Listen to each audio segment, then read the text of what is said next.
In this video, I'd like to discuss the Textile's table-based pricing. If we're looking at control, inside of an estimate, looking at the Textiles product, we've filled in the textiles that are going to be entered into the order, and then we've come to quote type. Most of the predominant quote types all have the table-based option. If we're looking at screen print, quick quote, or embroidery, the print type is what is controlling the table values. So if I'm saying, such as an embroidery, that it's a standard custom image and it's table-based, it's going to look at tables separately for the standard custom image than it will for stock images or text, depending on how you've set up the system. Let's look at that. If we go to Setup up at the top, and then Pricing Setup, and then All Pricing Setup, down the left-hand side, one of the options will be Lookup Tables. This is where you set all of the specific pricing tables up that you want to use. And then we'll go in and link them to the specific products or part types that we'll be using them with. If we look at the screen print price tables, there's a t-shirt price table 1 through 4, and these are the defaults, and an outsource. Let's first look at the table. Now table 1 through 4 at this point is saying whether it's a first location, second location, third location, or fourth location. Based off the locations, we have the colors. How many colors for location 1, and the table quantity. At this point, if I needed to change or edit these values, I can do that by Edit Table, and it will bring up the table grid. I'm going to edit this first. My apologies. Then I'll Edit Table.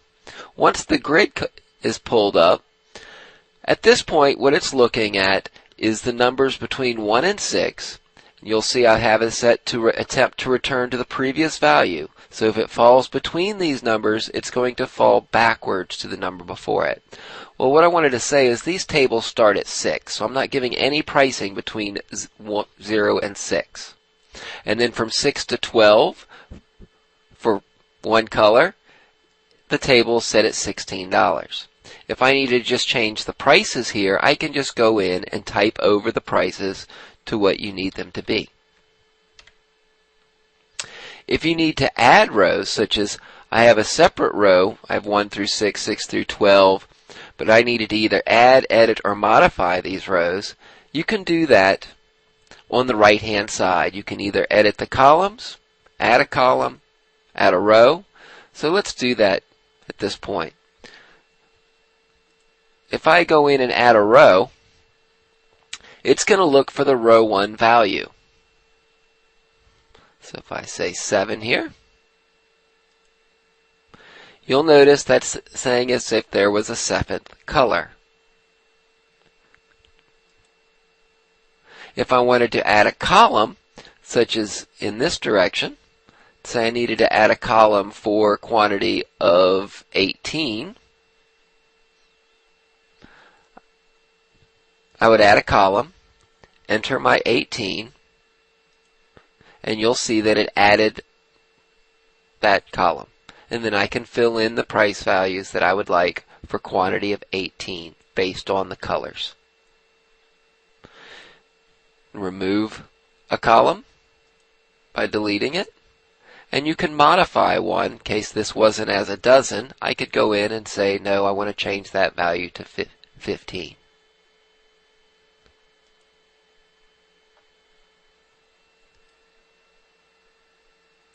Then if it's a second location, what is the tables for those? Now, if I'm just saying that the second location is a percentage of the first location, you can just set these tables up once, cloning them, making it easier so you don't have to re-enter all the values, and then use a percentage change for the second location, third location, and fourth location.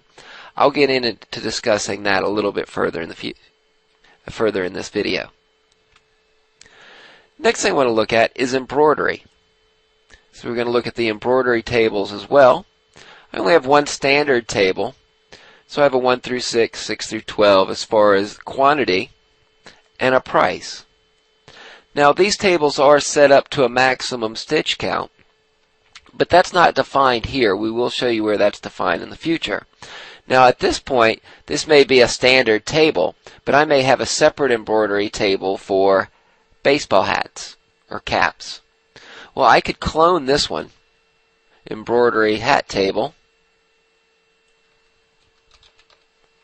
and then go in and tell it what prices you have for the different quantity breaks for hats.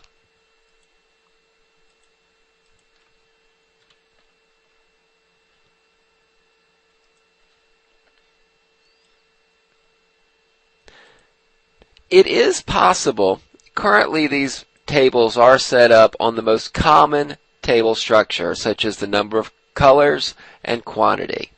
If there were other factors that you needed to put into this table, other than the ones I'll be showing you soon, please refer to a serious implementation department or an implementer, and they will gladly help you set these tables to exactly what your needs are.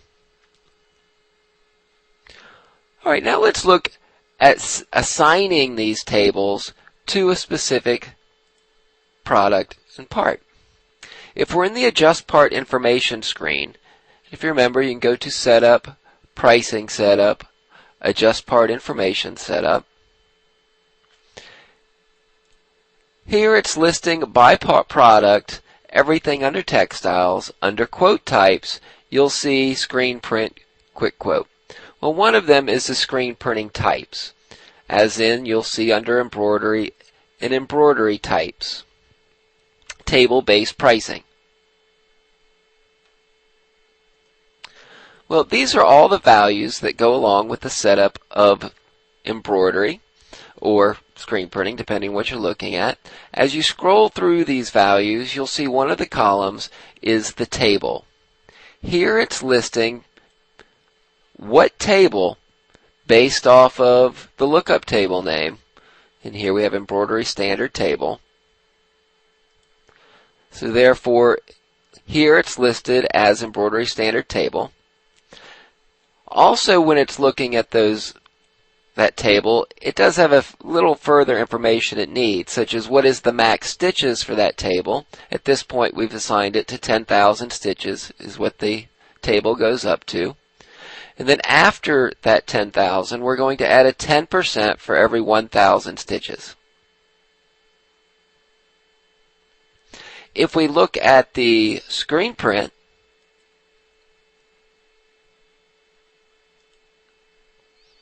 table-based pricing, here you'll see again the table 1, and we're looking at table 1 with 100%. Then we're looking at table 2, and this again would be for a second location, third location, and it is defining looking at each of those tables as 100% value. Well, depending on how your pricing structure is set up, the second location could be a percentage of the first. So if this price table was set to the same values as the first price table, then I may go in and say, no, second location is only 80% of this table instead of 100% of that table. And same with the third location and fourth location.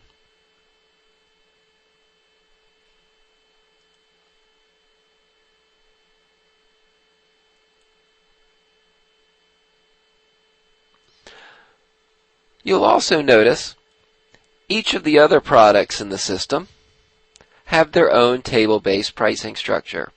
And again, it is looking at its table and how it's defined either on a percentage. This one's set similar to the screen printing product. This concludes our video on setting up price tables within Control.